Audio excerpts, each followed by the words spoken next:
She cut the feet off a pair of pantyhose in her own apartment, and that one idea turned into a billion-dollar company.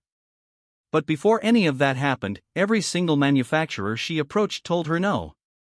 This is the story of how one rejected idea, $5,000, and a refusal to quit built one of the most successful product companies in the world. She grew up wanting to become a lawyer. She took the law school entrance exam and failed it. She took it again. She failed it a second time. With law school off the table, she took a job selling fax machines door to door. She'd stay in that job for 7 years, quietly saving money with no idea what she was saving it for. One night, getting ready for a party, she couldn't find the right pantyhose to wear under a pair of white pants. So she grabbed a pair, cut the feet off with scissors, and wore them anyway. It solved her problem instantly. But it also gave her an idea. One that could solve the same problem for millions of other women. She took her entire life savings, just $5,000, and decided to turn the idea into a real product.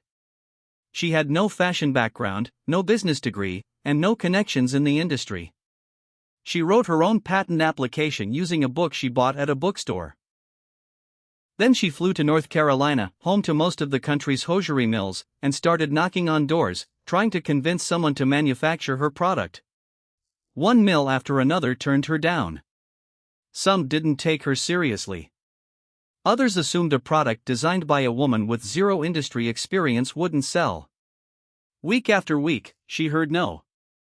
Finally, one mill owner agreed to help. But only after his own daughters tried the product themselves and told him it was genuinely brilliant. With a small manufacturing deal finally secured, she launched the product under a brand name she'd made up herself. She personally called department stores, cold pitching buyers who had never heard of her. She mailed a sample directly to the producers of the biggest daytime talk show in the country, with no connections, no assistant, and no guarantee anyone would even open the package. They opened it. The host tried the product, loved it, and featured it as one of her favorite things of the year on national television. That single mention changed everything. Orders poured in overnight. Stores that had ignored her calls for months were suddenly begging to stock the product. Within a few years, the company was generating hundreds of millions of dollars in sales, without a single dollar of outside investment or debt.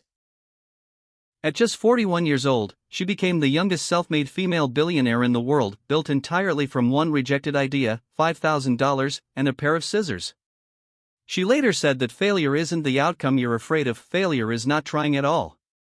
Every single no she heard wasn't proof her idea was bad. It was just one more person who wasn't the right fit. If this story inspired you, subscribe to the Setback Files. Every week, we uncover the real struggles behind the world's greatest success stories. What idea have you been too afraid to try? Tell us in the comments below.